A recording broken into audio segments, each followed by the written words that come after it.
అని చేయకుండా ఇలా తిరుగుతుండేది. చాలా మంది కూడా పసుపు కుంకుమలు పెట్టి దీన్ని గౌరవించేవాళ్ళు. దురదృష్టవశాత్తు దీనికి చూస్తున్నాం కదా, మాతో పాటు వస్తుంది ఇంచుమించుగా ఇక్కడ ఈ ప్రాంతం రావడం 15 నిమిషాలు టైం పట్టింది.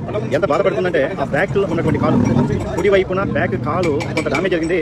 బహుశా చూస్తుంటే అక్కడ కారు ఏదైనా వెళ్ళి ఉండొచ్చు, ఒక ఇన్ఫెక్షన్ అయితే జరిగినట్టుంది. చాలా బాధపడుతుంది.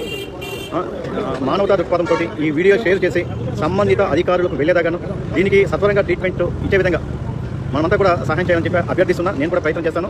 ఇది చూసే కదా, గోమాత ఆవుని ఒక మనం చెప్పుకోవడమే కాదు, మనం పూజించడమే కాదు, మాటల్లోనే కాదు, చేతలు కూడా చూసుకోవాల్సిన అవసరం ఉంది. దాన్ని చూస్తుంటే చాలా జాలీగా ఉంది. నేను కూడా ప్రయత్నం చేస్తున్నాను. సంబంధిత అధికారులు ఎవరైనా ఉంటే వారికి ఇన్ఫార్మ్ చేసే ప్రయత్నం చేస్తున్నాం. ఈ కాలు చూసాం కదా, మీరు చూస్తున్నారు కాలు భాగం.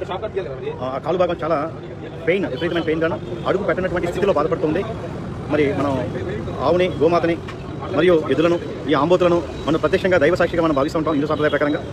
ఇది ప్రస్తుతం ఇది 3వ నెంబర్ సిటీ బస్ వెళ్ళే రోడ్డు, గాంధీనగర్ పోస్ట్ ఆఫీస్ పక్కన ఉన్నటువంటి ఇక్కడ రాజస్థాన్ టీ స్టాల్ ఉంది. రాజస్థాన్ టీ స్టాల్ దగ్గర ఉంది. ఇప్పుడు ఇది ఇంచుమించు ఈ ప్రాంతంలో ఉంటుంది. రామకోటి గుడి, ఇక్కడ ఉన్నటువంటి సత్యనారాయణ స్వామి గుడి, ఈ గాంధీనగర్ ఈ పరిసర ప్రాంతంలో తిరుగుతూ ఉంటుంది. ఇది చాలా భయంకరమైనటువంటి పెయిన్ తోటి అల్లాడుతూ ఉంది. కాలు కొంత డామేజ్ జరిగింది. మానవతా దృక్పథులు, దయా హృదయులు, మరి ఆవును దైవంగా భావించే వ్యక్తులు, మహనీయులు ఎవరైనా ఉన్నట్లయితే దీని మీద షేర్ చేస్తూ సంబంధిత అధికారులు చేరే విధంగాను, సత్వరంగా దీనికి చికిత్స చేసే విధంగాను అందజేస్తాను భావిస్తున్నాను. అలానే మీరు కూడా ఈ పశు వైద్య అధికారులకు ఎవరికి ఉన్నా, డాక్టర్స్కి ఎవరికి ఉన్నా, ప్రభుత్వ అధికారులకు తెలిసే విధంగా షేర్ చేస్తానని నేనైతే భావిస్తున్నాను. దయచేసి ఇది షేర్ చేయండి. అది పుట్టిన ప్రయత్నంలో ఎంతో బాధపడుతుంది. దాని బాధ చాలా వర్ణనాతీతం అనమాట. దయచేస్తూ దీనికి పడుతున్నటువంటి ఇబ్బందులను దృష్టిలో పెట్టుకొని యూట్యూబ్ ద్వారా, నేను సోషల్ మీడియా ద్వారా అభ్యర్థన చేస్తున్నాను. ఈ మూగజీవాల ప్రేమికులను, గోమాతను పూజించే వాళ్ళను, ఈ ఆవును, ఈ ఎద్దులను పూజించే వ్యక్తులను చాలా చాలా భయంకరమైనటువంటి పెయిన్తో బాధపడుతుంది. కుడి బ్యాక్ సైడ్ కాల్లో అది కొంత డామేజ్ అయితే ఉంది. అడుగు పెట్టలేని పరిస్థితిలో ఉంది. అలా చాలా కష్టంగా నడుచుకుంటూ ఇక్కడ ఉంది. ఇక్కడ మనం చూస్తున్నాగా ఇది వీలున్నంత వరకు కూడా షేర్ చేయండి.